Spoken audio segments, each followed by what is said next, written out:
Di awal film kita diperlihatkan seorang pria bertopi sedang berlari dikejar oleh sekawanan orang. Dan salah satunya menghadang lalu terjadilah perkelahian. Namun pria bertopi kalah karena dia melawan banyak sekali dan bukan tandingannya. Kemudian pria botak yang memakai pakaian putih awalnya akan menembak. Namun dia mengurungkan niatnya dan menyuruh bawahannya yang memakai baju coklat serta kacamata hingga terdengarlah bunyi dar. Setelahnya kita dialihkan di sebuah sekolahan, terlihat ada dua orang sedang berjalan. Kemudian ia mengeluarkan jurus legenda dari Konoha yang pernah digunakan Hatake Kakashi, yaitu menusuk lubang pantat menggunakan kedua tangannya. Dia bernama Fang Jian dan ditemani temannya yang bernama Quan, yang selalu setia menemaninya kemanapun, ya best friend lah. Kemudian di tempat lain ada seorang perempuan yang diketahui adalah seorang polisi bernama Xiao Jing. Dan dia sedang mengobrol dengan atasannya nih. Dia mendapat tugas untuk menangkap seorang bandar narkoba di sebuah sekolahan guys. Awalnya sih dia menolak. Namun karena sekolah polisinya susah lulus, jadinya dia mau tak mau akan menjalankan misinya.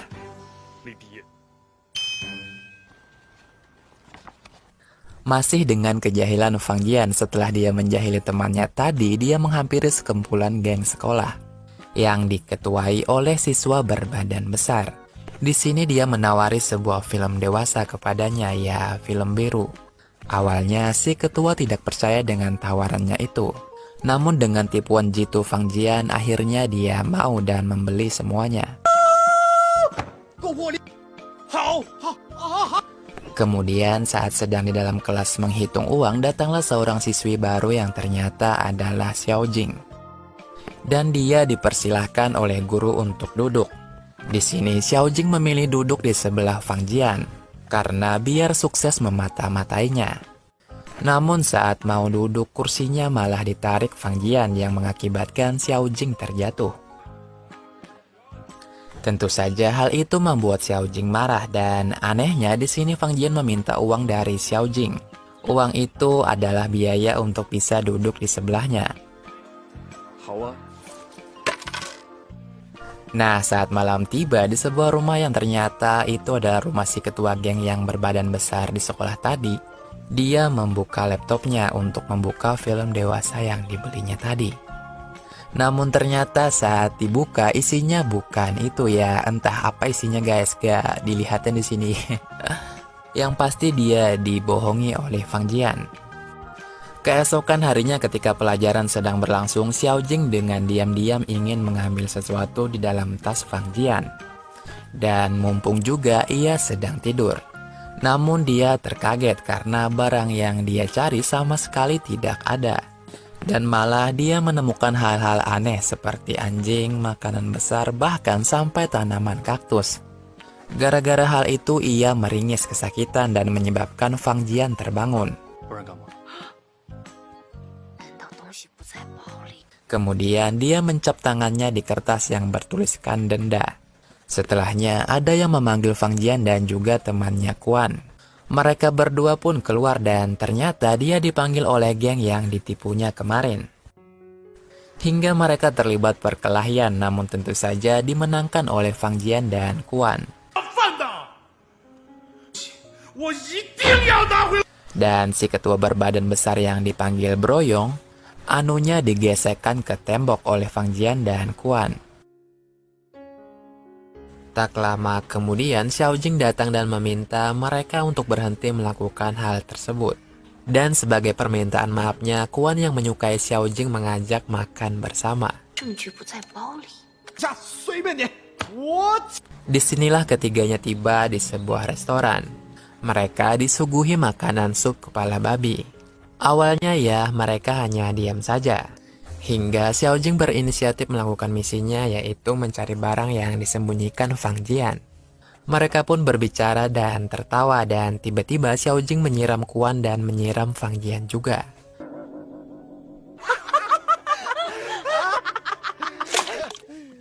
Inilah saat yang tepat dia akan meminta Fang Jian membuka bajunya agar dia bisa memeriksa barang yang dia cari. Namun saat dia memulai aksinya, Kuan datang dan alhasil misinya menjadi gagal. Setelahnya, saat mereka keluar restoran, mereka dihadang oleh Bruyung dengan membawa skuadnya. Mereka berpenampilan aneh dengan rambut warna-warninya dan juga make up yang cukup menyeramkan. Namun Xiaojing mengalahkan semuanya dengan tangan kosong, sedangkan Fang Jian dan Kuan tentu saja melakukan hal seperti biasanya, yaitu menganu-anunya, namun kali ini bukan ke tembok, melainkan ke sebuah pohon yang ada di sana.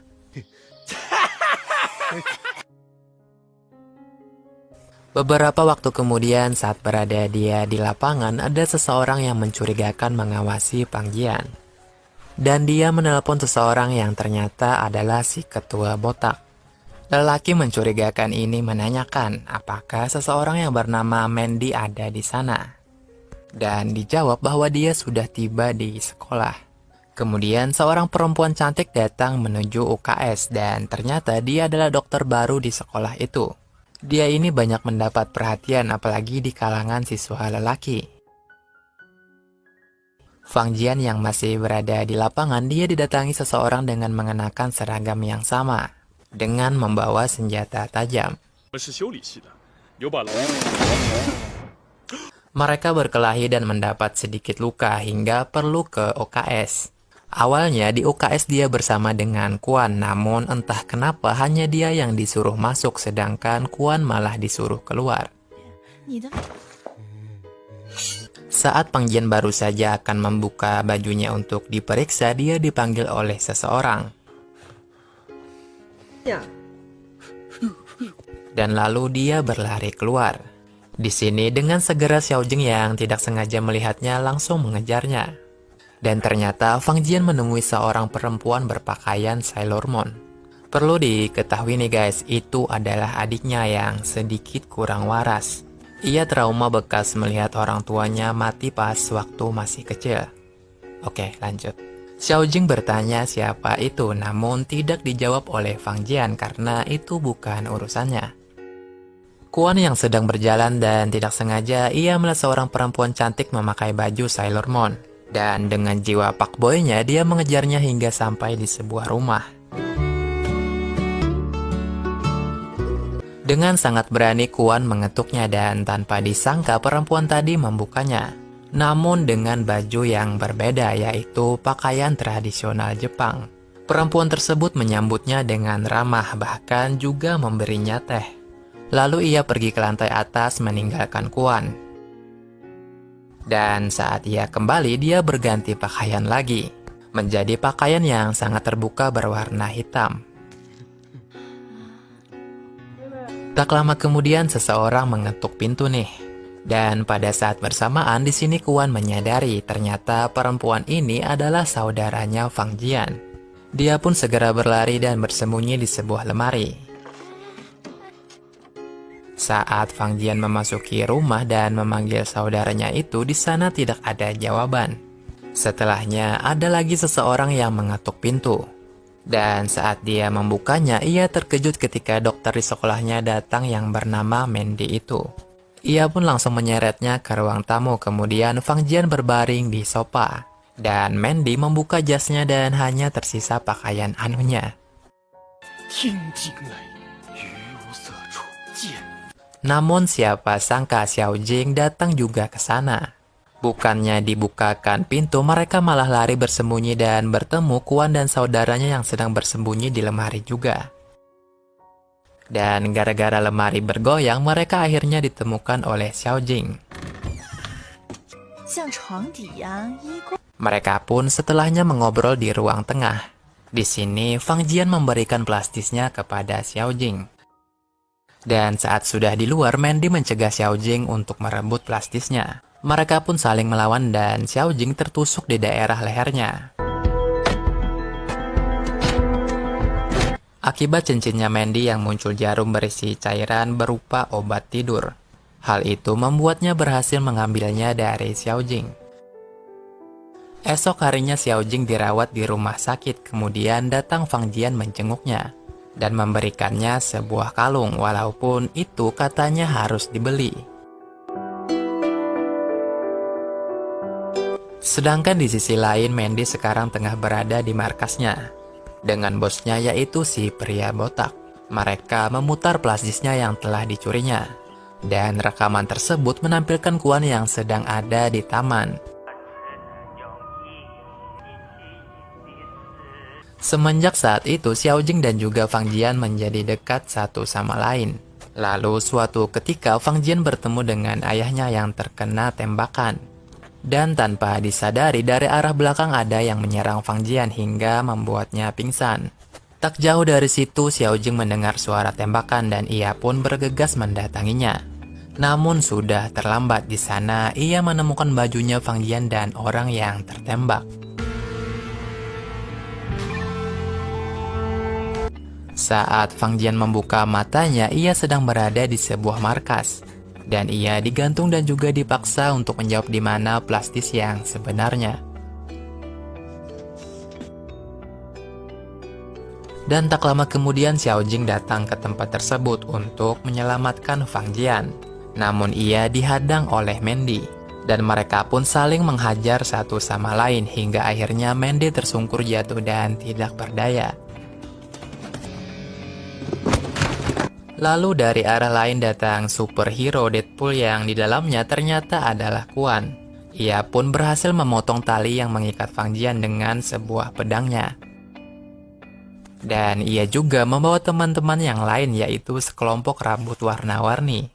Orang yang tadi menghajar Fang Jian kini diikat oleh sekelompok rambut warna-warni yang menyebut diri mereka adalah kelompok cinta sadis. Dan juga diberi balasan dengan joget yang akhirnya membuatnya mual. Dari arah lain datang si pria botak itu dengan membawa sebuah pistol dan mengarahkannya pada Fang Jian agar memberikan barang yang ia cari.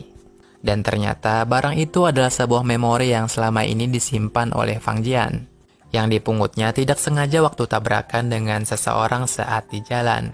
Dan seseorang itu ternyata adalah polisi guys. Memori ini berisi bukti kejahatan mereka tentang narkoba. Namun Fang Jian enggan memberikannya dan membuat pria botak itu menembakkan pistolnya. Namun sebelum peluru mengenainya, ia diselamatkan oleh Xiao Jing. Yang akhirnya Xiao Jing lah yang terkena tembakannya. Melihat hal itu, para teman-teman Fang Jian pun langsung menghajar si pria botak yang telah menembak Xiao Jing. Setelahnya, para polisi datang ke tempat itu dan menangkap semuanya.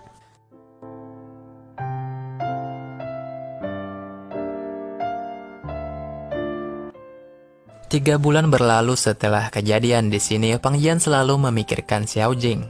Dan juga ia bahkan menuliskan di meja tempat ia duduk bahwa ia mencintai Xiao Jing. Dan singkat cerita, Xiao Jing di sini muncul dengan memakai seragam polisinya. Ia pun menyapanya sampai membuat Fang Jian tersenyum senang.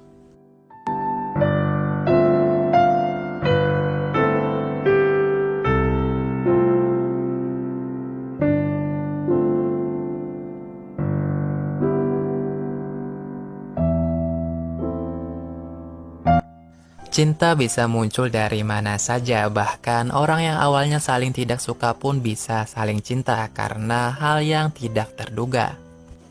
Semoga cerita kali ini bisa menghibur kalian guys. Terima kasih, kina pulang kita bertemuan dan bye-bye.